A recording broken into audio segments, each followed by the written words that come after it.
दोस्तों, अगर आप भी कठिन परिस्थिति में कमजोर हो जाते हैं तो आपको यह कहानी अवश्य सुननी चाहिए, जो आपको किसी भी परिस्थिति में जीना सीखा देगी। इसलिए आपको यह कहानी जरूर सुननी चाहिए। एक बार गौतम बुद्ध एक वृक्ष के नीचे बैठकर अपनी साधना में लीन थे। वह कई दिनों से इस साधना को कर रहे थे। जिस जगह पर बुद्ध ध्यान कर रहे थे, उसी रास्ते से शिकारी कहीं जा रहा था। शिकारी ने महात्मा बुद्ध के बारे में काफी तारीफ सुनी थी, जैसे उनके स्वभाव के बारे में, उनके ज्ञान के बारे में। लेकिन यह सब सुनकर भी वह उनसे संतुष्ट नहीं था और उसे महात्मा बुद्ध पर विश्वास नहीं था। उसने जब महात्मा बुद्ध को साधना करते हुए देखा तो उसके मन में विचार आया कि क्यों न बुद्ध की परीक्षा ली जाए। इससे उनकी असलियत का पता लग ही जाएगा कि क्या सच में वह बहुत ज्ञानी है। शिकारी वहीं खड़े होकर सोचने लगा कि क्या किया जाए। तभी उसकी नजर एक पत्थर पर पड़ी तो उसके मन में तुरंत एक विचार आया और शिकारी ने पत्थर उठाकर साधना में लीन बुद्ध पर फेंक कर मारा।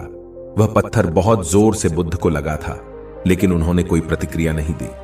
वह चुपचाप अपनी साधना में लीन ही थे। बुद्ध का मानना था कि शरीर को तकलीफ होती है, आत्मा को कभी नहीं। दोस्तों, उसी तरह शिकारी द्वारा फेंके गए पत्थर से उनके शरीर को तकलीफ हुई है, ना कि आत्मा को, और बिना किसी प्रक्रिया के साधना में लगे रहे।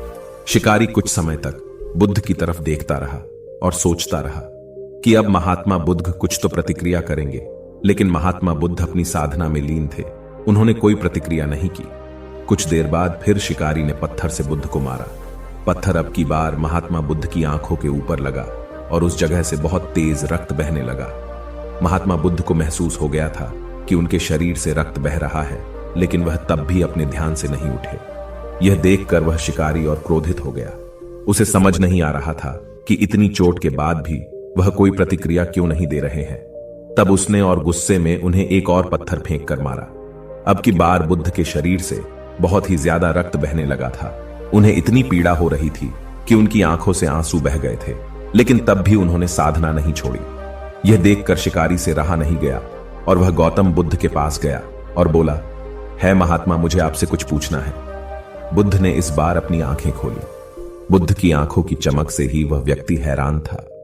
बुद्ध ने कहा, पूछो, क्या पूछना चाहते हो? शिकारी ने कहा, जब मैंने आपको पत्थर मारा तो आपने प्रतिक्रिया क्यों नहीं दी, जबकि आपको चोट लगी है और आपको पीड़ा भी हो रही है, लेकिन तब भी आपने कुछ नहीं कहा।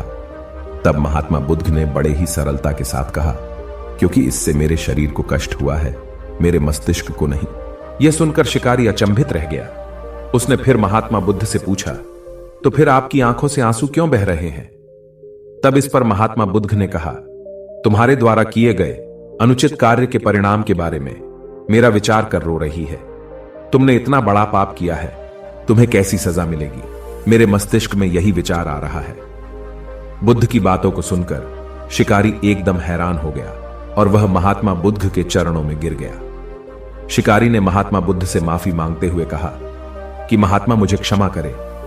मुझे आप पर विश्वास नहीं था। मुझे लगता था कि आपकी हर चीज झूठी है, लोग बेकार में ही तारीफ करते हैं।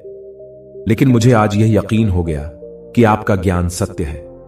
मुझे क्षमा करें और मुझे अपने पास शरण दें। गौतम बुद्ध बहुत ही दयालु थे।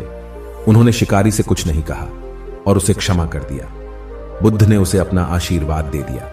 वह शिकारी महात्मा बुद्ध का आशीर्वाद पाकर एक महान व्यक्ति और साधक के रूप में अपना जीवन व्यतीत करने लगा।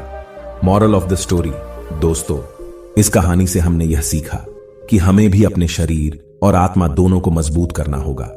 चाहे कितनी भी पीड़ा हो, हमें उसे बर्दाश्त करना है। यदि आप उस पीड़ा के आगे हार जाओगे तो कमजोर पड़ जाओगे। इसलिए खुद को मजबूत करो।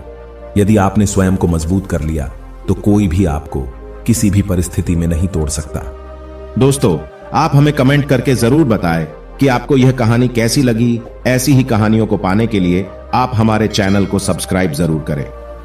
सुनते रहिए। धन्यवाद।